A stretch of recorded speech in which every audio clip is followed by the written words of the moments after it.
ನಾವು ದೇವರ ಗುಡ್ಡಕ್ಕೆ ಮಾಲ್ತೇಶ ಮೈಲಾರಲಿಂಗೇಶ್ವರನ ದರ್ಶನ ಪಡೆಯೋಕೆ ಅಂತ ಹೋದಾಗ ನಮ್ಮ ಎಡಭಾಗದಲ್ಲಿ ಇದ್ದ ತ್ರಿಶೂಲದ ದೇವಸ್ಥಾನಕ್ಕೆ ತುಂಬ ಜನ ಭಕ್ತಿಯಿಂದ ಬೇಡಿಕೊಳ್ಳೋದನ್ನು ನೋಡಿದ್ವಿ.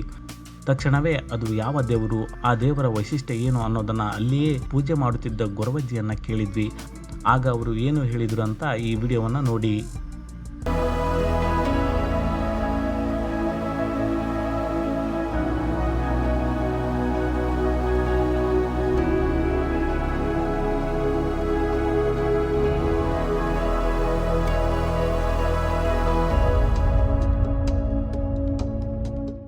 ಅಮರ ಇದಕ್ಕೆ ಈ ದೇವರಿಗೆ ಏನಂತ ಕರೀತಾರ? ಉರುಕ್ನಾಗಪ್ಪ ರೀ. ಉರುಕ್ನಾಗಪ್ಪ ಉರುಕ್ನಾಗಪ್ಪ ಮೈ ಕರ್ತ ಮೈಯ ಗುಳ್ಳಿ ಮಕ್ಕಳಾಗದ ಬಂಗ್ ಎಲ್ಲ ವಾಸಿ ಆಕತಿ. ಬೇಡ್ಕೊಂಡು ಉಪ್ಪು ಹಾಕಿ ದಕ್ಷಿಣೆ ಹಾಕ್ಬೇಕು.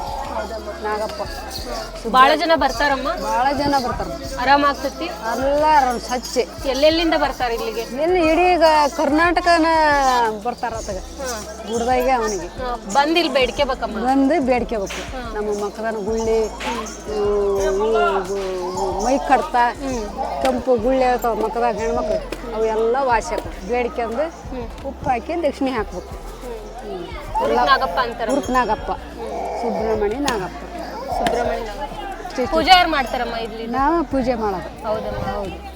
ಪವಾಡ ಮಾಡ್ತೇವಲ್ಲ, ಪವಾಡ ಪುರ್ಸಿ ಪಂಚಬೇರ ಅಂತ ಅವ್ರ ಮನೆಯರಮ್ಮ. ಅವ್ರ ಮನೆಯವ್ರನ್ನ ಎಷ್ಟು ವರ್ಷದಿಂದ ಮಾಡತ್ತೀರಮ್ಮ ಪೂಜೆ? ನಾವು ವರ್ಷಕ್ಕೆ 5 ಮಂದಿ ಬಾಬದರೇವ ಇವ್ರು. ವರ್ಷಕ್ಕೆ ಒಬ್ಬೊಬ್ರಿಗೆ ಬರ್ತೈತಿ. ವರ್ಷಕ್ಕೆ ಒಬ್ಬೊಬ್ರಿಗೆ ಬಂದ್ರೆ ಅವು ಯಾರಿಗೆ ಬರ್ತೈತಿ ಅವ್ರು ಪೂಜೆ ಮಾಡ್ತಾರೆ. ಈ ವರ್ಷ ನಮಗೆ ಬಂದೈತಿ.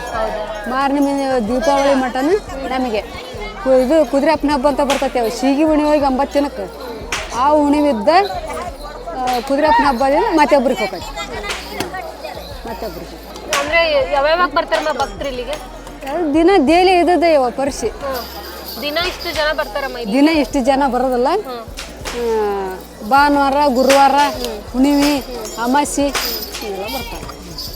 ನಾಳೆ ಇಷ್ಟು ಗದ್ದಲ ಇರೋದಿಲ್ಲ. ನಾಳೆ ಕಡಿಮೆ. ಹುಣ್ಣಿಮೆ ಬರ್ಲಾರ್ದವ್ರು ಬಂದಾರ. ಹುಣ್ಣಿಮೆ ಬರ್ಲಿದಾರೆ ಈ ವರ್ಷ. ಹುಣ್ಣಿಮೆ ಭಾರಿ ಗದ್ದಲಮ್ಮ. ಹುಣ್ಣಿಮೆ ಭಯಂಕರ ಗದ್ದಲ. ವೀಕ್ಷಕರೇ, ಅಮ್ಮಾರು ಹೇಳಿದ್ರು ಇದು ಉರುಕ್ನಾಗಪ್ಪ ಅಂತ. ಯಾರಿಗಾದ್ರೂ ಬಂಗು ಗುಳ್ಳೆ ಮೈ ಕಡ್ತಾ ಇದ್ರೆ ಅವ್ರು ಬಂದು ಇಲ್ಲಿ ಬೇಡ್ಕೊಂಡು ಉಪ್ಪು ಹಾಕಿ ದಕ್ಷಿಣೆ ಹಾಕಿದ್ರೆ ವಾಸಿ ಆಗುತ್ತಂತೆ. ಹಾಗಾಗಿ ಭಕ್ತರು ಇಲ್ಲಿ ಸೇವೆಯನ್ನು ಸಲ್ಲಿಸೋದಕ್ಕೆ ಭಾನುವಾರ, ಗುರುವಾರ, ಪ್ರತಿ ಹುಣ್ಣಿಮೆ ಎಂದು ಇಲ್ಲಿಗೆ ಬರ್ತಾ ಇರ್ತಾರೆ.